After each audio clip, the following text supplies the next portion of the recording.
এবার আমরা একটা স্ট্রেট ওয়েতে আমি যে অঙ্কগুলো দিয়েছিলাম পিডিএফে তার প্রথম অঙ্কটা নিয়ে হাজির হয়ে গেলাম। অঙ্কটার দিকে যদি আমরা তাকাই তাহলে দেখতে পাবো যে compute current ratio and liquid ratio. খুব বেসিক অঙ্ক, এসব অঙ্ক কিন্তু পরীক্ষায় আসবে না। যেহেতু আসবে না বলেই এরকম ভিডিওর আকারে তোদেরকে কনসেপ্টটা দেওয়ার চেষ্টা করছি। অবশ্যই খাতায় কিন্তু করে নিবি, তার কারণটা হচ্ছে যে এই জায়গাগুলোই কিন্তু অ্যাডভান্স লেভেলের অঙ্কগুলোকে করতে সাহায্য করবে। তো যাই হোক, আমাকে কারেন্ট রেশিও আর লিকুইড রেশিও বার করতে বলেছে। আমি যেখানে ফর্মুলা দিয়েছিলাম সেখানে দেখবি কারেন্ট রেশিওর ফর্মুলা লেখা আছে current asset by current liabilities. এই হচ্ছে কারেন্ট রেশিওর ফর্মুলা। প্রথম ভিডিওতে বলেছিলাম যে দুটো মানে তাৎপর্যপূর্ণভাবে রিলেটেড ডেটাগুলোকে নিয়েই আমরা রেশিওটাকে তৈরি করি। তাহলে current asset and current liability দুটো পুরো রিভার্স, মানে but they are very much তো রিলেটেড, এবং দুটোই ব্যালেন্স শিটে লেখা থাকে। আর এটা শর্ট টার্ম সলভেন্সি পজিশন, মানে একটা প্রতিষ্ঠানের স্বল্পকালীন ঋণ পরিশোধ ক্ষমতা জানাতে সাহায্য করে। যাই হোক, অঙ্কে আসি। তো কারেন্ট অ্যাসেটের মধ্যে কোনগুলো পার্ট পাচ্ছি আমরা? ইনভেন্টরিজ, তার মধ্যে trade receivable, sundry debtors, bill receivable, cash and cash equivalent, এগুলোকে আমরা পাচ্ছি কারেন্ট অ্যাসেটের মধ্যে। তাহলে কারেন্ট অ্যাসেট তাহলে কি করব? স্ট্রেট ওয়েতে লিখে ফেলবো যে কারেন্ট অ্যাসেটস বলে কি লিখবো? কারেন্ট অ্যাসেটস বলে লিখবো স্টক প্লাস সান্ড্রি ডেটর্স। ওখানে কিন্তু পুরো ব্রেক করে করে সবটাই লিখবো, মানে ডিটেলস লিখবো, নাহলে কিন্তু পরীক্ষায় নাম্বার দেবে না। স্টক, সান্ড্রি ডেটর্স, তারপরে বিলস রিসিভেবল প্লাস বিলস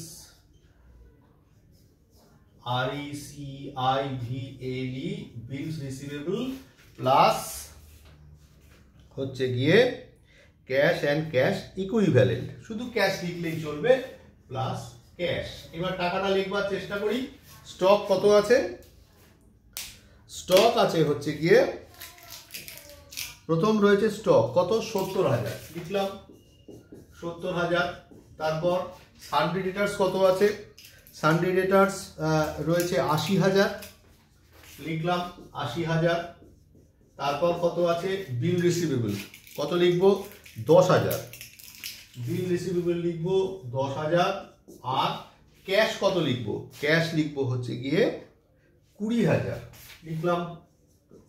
এই লিখবার পর এগুলোকে এবার যোগ করবো। 70,000 প্লাস 80,000 মিলে কত হয়? 1,50,000, 1,60,000 আর 20,000 হচ্ছে 1,80,000 হলো।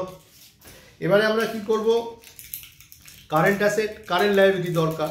তো কারেন্ট অ্যাসেট আর কারেন্ট লায়াবিলিটি যে দরকার, তাহলে সেক্ষেত্রে কারেন্ট লায়াবিলিটি কোথায় খুঁজে বার করবার চেষ্টা করি। কারেন্ট লায়াবিলিটি কি কি রয়েছে? ব্যাংক ওভারড্রাফট 20,000, আর ট্রেড পেয়েবলের মধ্যে রয়েছে সান্ডি ক্রেডিটার্স, আর হচ্ছে বিলস পেয়েবল, আর শর্ট টার্ম প্রভিশনের মধ্যে রয়েছে প্রভিশন ফর ট্যাক্সেশন। এগুলো সব কারেন্ট লায়াবিলিটি।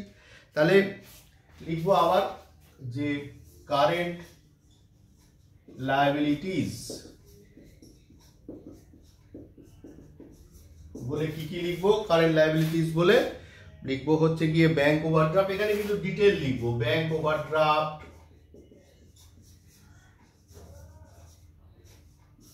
তারপর প্লাস হচ্ছে গিয়ে sundry creditors plus sundry creditors,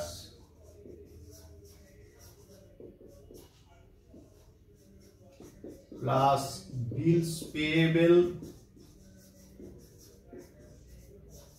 plus হচ্ছে গিয়ে ব্যাংক ওভারড্রাফট লেখা হয়ে গেছে। Bank overdraft plus sundry creditors plus bills payable, আর হচ্ছে provision for taxation, provision for taxation হলো। তাহলে ব্যাংক ওভারড্রাফট কত আছে? ব্যাংক ওভারড্রাফট আছে 20,000 টাকা। তাহলে লিখলাম 20,000। তারপর সান্ডি ক্রেডিটার্স কত আছে? সান্ডি ক্রেডিটার্স আছে 25,700, লিখলাম। তারপর 25,700 পর বিলস পেয়েবল কত আছে? 13,300, লিখলাম 13,300। আর 13,300 পর আর কি রয়েছে? যে শর্ট টার্ম প্রভিশন কত রয়েছে 21,000, লিখলাম 21,000, তাহলে লিখলাম 20,000 প্লাস 25,700 হলো 20,000 প্লাস 25,700 প্লাস 13,300 প্লাস 21,000 করে কত হলো 80,000 টাকা। তাহলে আমার কারেন্ট লায়াবিলিটির পরিমাণ বেরোলো 80,000 টাকা। আমরা না এখানে আমাকে দুটো রেশিও বাদ করতে বলেছে, কারেন্ট রেশিও আর হচ্ছে গিয়ে লিকুইড রেশিও। এবার লিকুইড রেশিওর ফর্মুলা কি? লিকুইড রেশিওর ফর্মুলা হচ্ছে liquid asset divide by liquid liabilities. Liquid asset কি করে পাই? LIQUID, liquid assets equals to current asset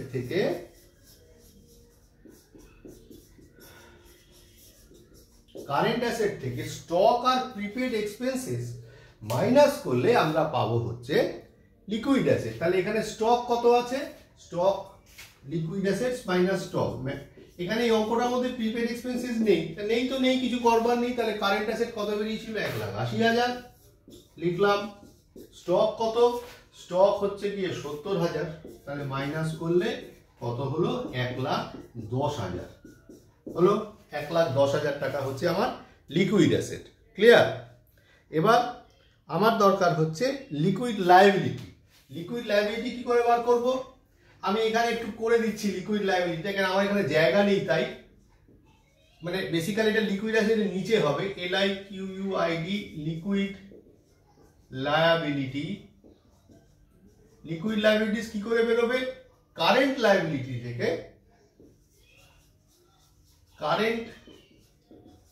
liability থেকে ব্যাংক ওভারড্রাফট মাইনাস করলে, আমি একটু সংক্ষেপে লিখলাম, ব্যাংক ওভি লিখে দিলাম, ব্যাংক ওভারড্রাফট মাইনাস করলে আমরা পাবো হচ্ছে লিকুইড লায়াবিলিটিস। তাহলে কারেন্ট লায়াবিলিটি কত বেরিয়েছিল? 80,000, লিখলাম 80,000। ব্যাংক ওভারড্রাফট কত বেরিয়েছিল? ব্যাংক ওভারড্রাফট বেরিয়েছিল 20,000, দেওয়া ছিল, বেরিয়েছিল না, দেওয়া ছিল। তাহলে করলে কত হবে? 60,000। তাহলে আমার কারেন্ট কি বলে লিকুইড লায়াবিলিটি বেরিয়ে গেল 60,000। সমস্ত পেয়ে গেছি। এবার আমি কি করব? এবার আমি পুট করব। তাহলে আমি প্রথম কি করব? লিখব therefore current ratio equals to, আমি একটু সংক্ষেপে লিখলাম, CA ডিভাইড বাই CL।